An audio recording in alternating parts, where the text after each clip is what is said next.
Underinsured will be given by Matt Baden in the Red Cross. Matt's just right here to my right, to your left.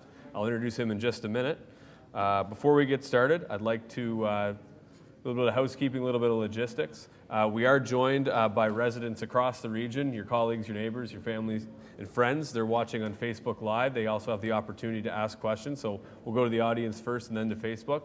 If you'd like to ask a question, we kindly ask you to do it from the microphone on each side of the room. That way, our residents at home can actually see and hear the question, so everyone can follow along together. So we know everyone's busy these days. We just want to make sure everyone has the best opportunity to get the information and to follow along, because a lot of people have the same questions. I'd like to acknowledge many of our groups that are here today. The United Way, North Life Fellowship Baptist Church, Insure, the new multifaceted, multi-partnered housing group that's been partnering with us, Wood Buffalo Food Bank, Wood Buffalo Housing Development, the Primary Care Network, Red Cross, who we'll hear from in a minute, Insurance Bureau of Canada, and a bunch of municipal departments, including Economic Development, Planning and Development. Of course, we have members here from the task force, as well as Councillor Vinny, who's with us. He's on the committee, as well as Councillor Sheldon Germain with the committee as well. So they're here to answer your questions as we move throughout the evening. Without further ado, I will ask the recovery manager for the Canadian Red Cross here in Wood Buffalo, Matt Baden. He'll make the presentation. Thanks.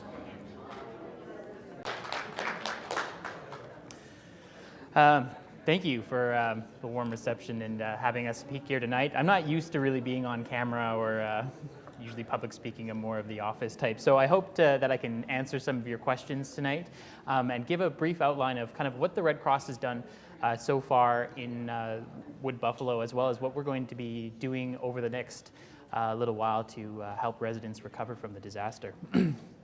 So like I said, my name is Matt Baden. I'm a recovery manager here in Fort McMurray. I'm originally based out of Calgary, but I'm up here helping out with our team on the ground. I'll have time for questions, I think, at the end of the presentation.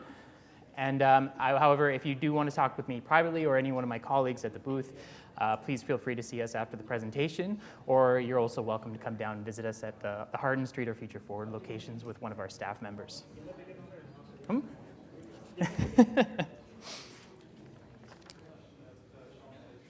Perfect.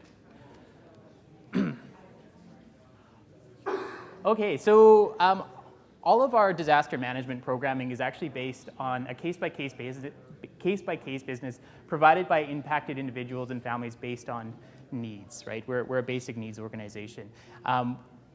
Oftentimes we get questions in the communities, you know, I heard that my neighbor received this from the Canadian Red Cross, why am I not entitled to the same thing? And really this is because it's based on the circumstances that that household is going through from disaster.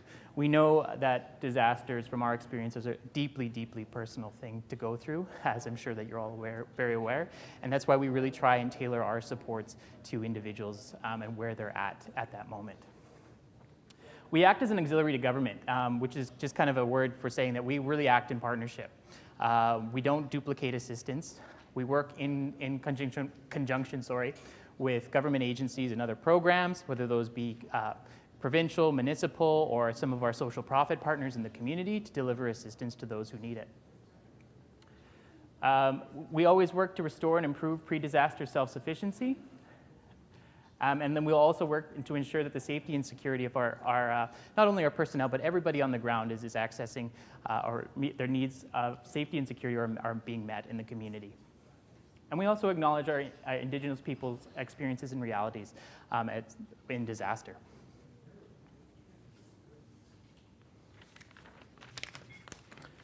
Okay, so I think emergency response. So what happened in early May, right? Working to ensure that basic needs are met through shelter, food, water, and basic supplies, opening up shelters right away in Lac La Biche with our municipal partners, as well as in Edmonton, and then later on in Calgary and other areas of the province. Providing comfort and care, and then very early on financial assistance for those who really need it for the basic needs such as medications, hotel stays in some circumstances, and other elements. And of course, our registration program, which I think most of you are familiar with, working to ensure that individuals that were impacted from the disaster are registered, and so that we know where they are and that how they were impacted.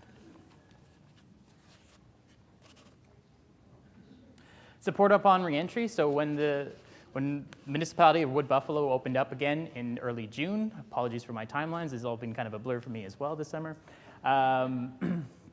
We're providing providing financial support for families to help clean up the homes upon reentry to the city. This program, for those of you who don't know, is still ongoing. And if you have not received this assistance, you're more than welcome to come and see us at our Franklin Avenue location. Open Monday to Friday, 8:30 to 4:30. Moving through recovery. So again, understanding that disasters are a deeply, deeply personal experience, and that recovery for some may take months or even years to go through. Certainly that's our experience with the 2013 Alberta floods as well, and the 2011 Slave Lake fires, is that the Red Cross will be continuing to work with families in the community for the long term. So exactly what does that mean? Feel free. So programs like our support to small business. So some of you who are owners of small businesses in the community would have access to these types of support. I think, again, familiar with the business hotline, where there are some financial assistance available through the register, through the business hotline, and releasing programs later on in October for up to $20,000 in support for small businesses to help with things like uninsured losses, deductibles, equipment, property damage, and cleanup. Like I said, this program will be running hopefully by mid-October, and you can check our website for more information at redcross.ca, Alberta Fires Business. More importantly, how we support individual households through recovery, through provision of financial assistance for things like food, clothing are the obvious ones, personal services and healthcare. So we've been doing things like filling prescriptions for those that are uninsured or underinsured for specific types of medical prescriptions, replacement of glasses and dentures and things lost in the fire that are uninsured, medical aids, and other professional health services. Occupational support, so replacement of uniforms, work boots, other aids to help people return to work and start earning income again, as well as children's needs. So replacement of cribs, car seats, childcare. Our big program this month, of course, is helping folks children go back to school with our school supports. So I hope you've all accessed that. That program's still up and running. Tuition and basic school supplies. Housing assistance for homeowners. So for those of you that are out of your home paying rent in a new place, we can help with support for rental payments, which can include insurance, damage deposits and utility connections. We can also, if you are paying both rent and mortgage, we can pay for usually one or the other. However, this also includes a mortgage support, replacement of furniture, household goods, storage of belongings if that's what's going on in your situation right now, appliances. And probably our newest support avenue right now is cleanup and removal of debris for uninsured vulnerable homeowners. So if you do not have the means to actually clean up your property, the Red Cross can actually assist with this. So just a little bit more on debris removal. So it is for uninsured homeowners. We are partnering with SPECS, same as the RMWB here, to provide this service. If you do need assistance with debris removal, you can come down to Future Forward. It's the office with the least line, I promise. So you'll be able to get in quickly to see a caseworker, because we know that that date, that September 30th date, is fast approaching. If you can, when you come with you, bring your Red Cross registration number as well as your real property report, and then we can get you set up with SPECS as quickly as possible.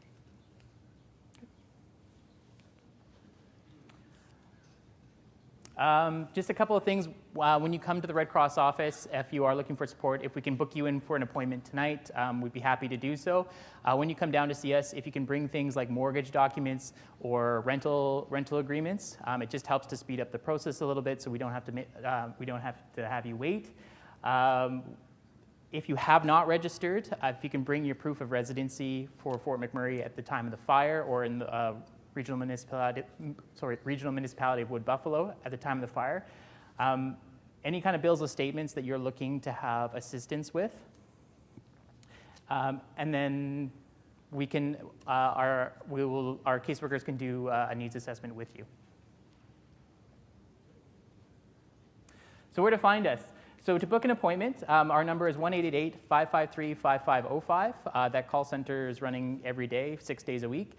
Appointments, while I acknowledge that it is kind of a timely wait to get in, we are working to try and reduce those lines every day. We can help you get set up with an appointment here tonight.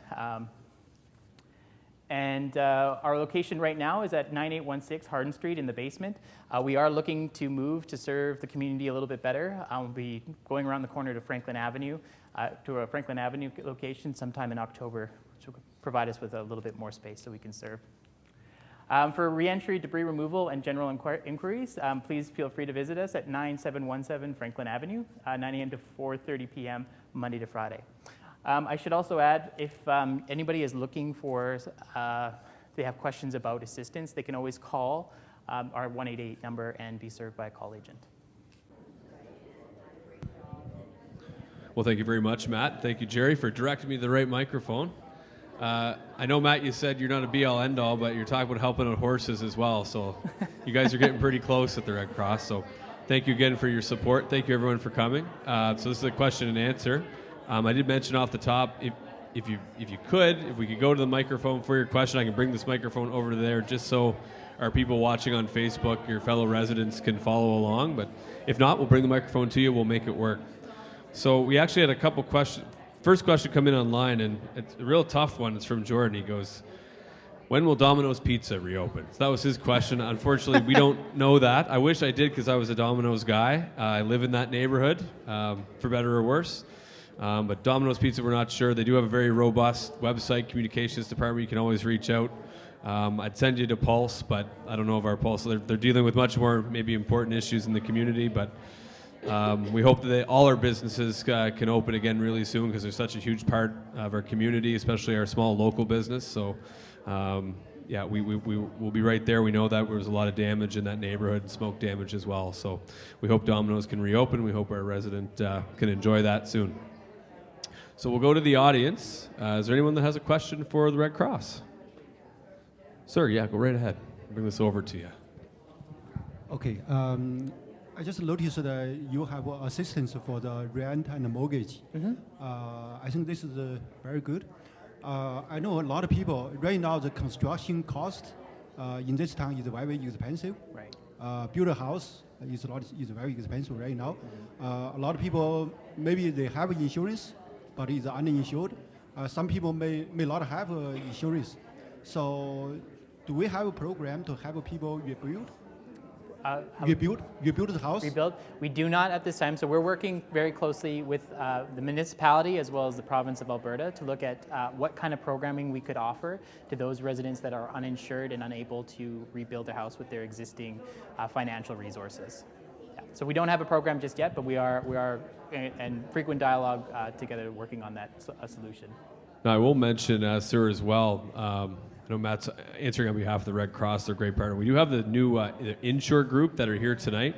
So I know that's something that they're looking into alongside a number of things. They did present last night Habitat for Humanity alongside Wood Buffalo Housing, but there's a myriad of really great community organizations involved in this new group. So I invite you to go over and talk to them because I don't want to speak for them, but they can have that conversation with you about exactly what you're asking. So that's a part of the process as well.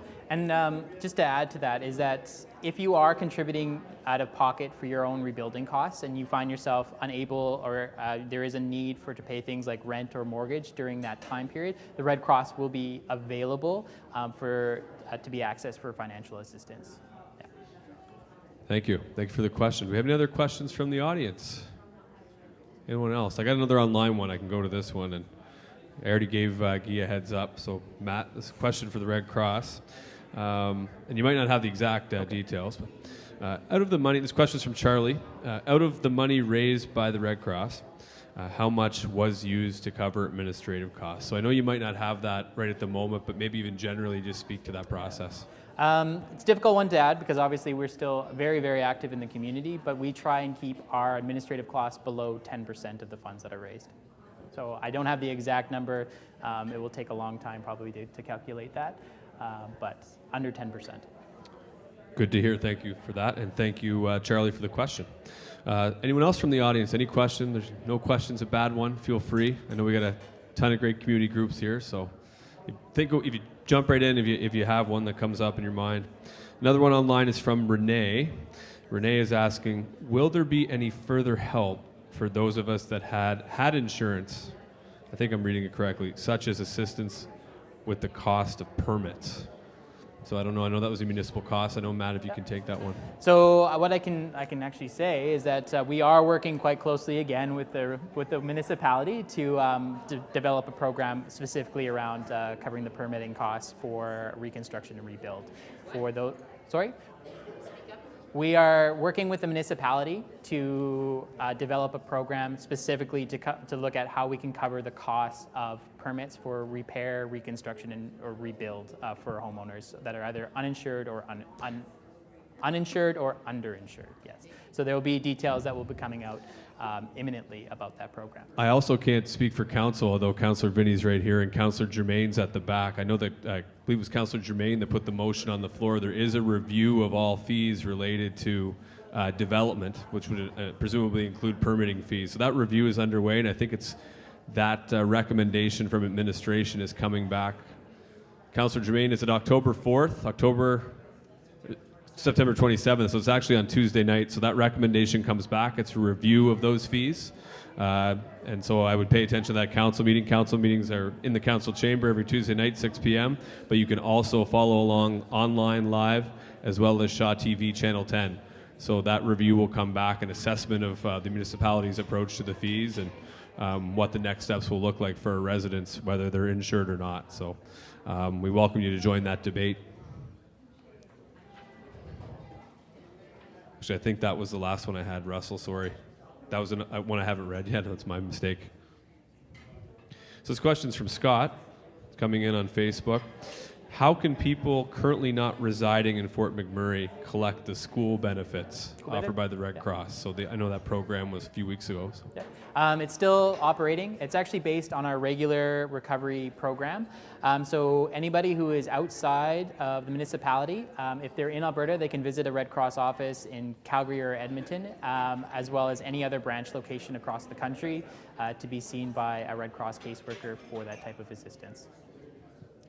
Thank you. Thank you for the question. Another one coming in online, and it's interesting when you get names of people you know and you're wondering if it's actually someone you know in the community. So it's a pretty good question. So, and I know this is not necessarily for the Red Cross, but this question's from Angel. She's asking, can we have more information with extracurricular activities for school kids? So a very good question. Certainly, I think one of the best days that we had was the first day of school. To be able to go through the summer as a community, a very tough year for us, but to have that re-entry to our school system, both on the Catholic and the public side, was great.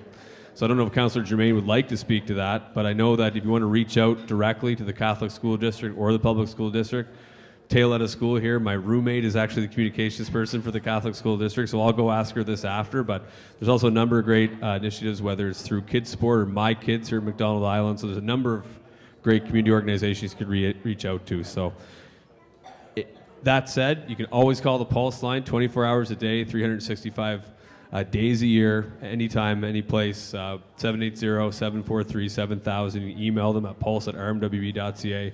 They can direct you in the direction you want to go. So not a question maybe specific to Red Cross or the municipality, but we understand how important this is in the community. For sure, and of course, that's actually part of the assistance that Red Cross is able to offer families is help with registration fees for recreational activities for children. That's a way better answer. I'll let you go first next time on that one. So we got any questions in the audience, guys? Concerns, issues, anything you'd like to address here, whether it's with any of our partners or the municipality? Go ahead. So my question is, how do we know if we're registered yet as uninsured? As uninsured? How does the Red Cross already know about that, or We how wouldn't do we sign know. up? So that would be with an interview with one of our casework staff on either through telephone or in person.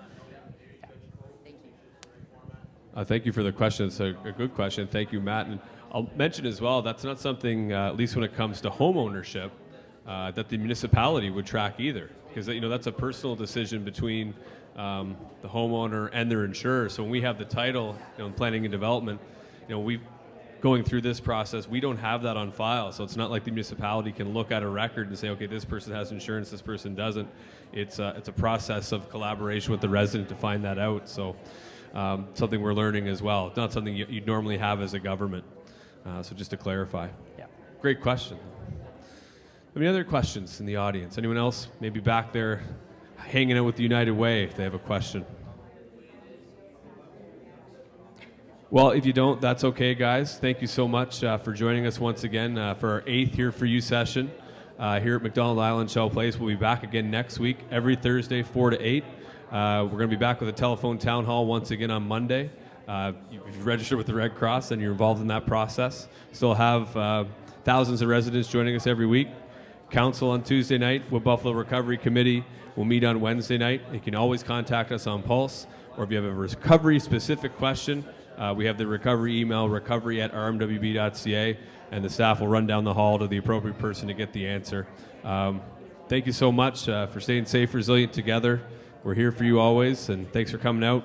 Please join us at any number of the booths if you have a specific question or specific information you need from one of our partners. Thank you very much.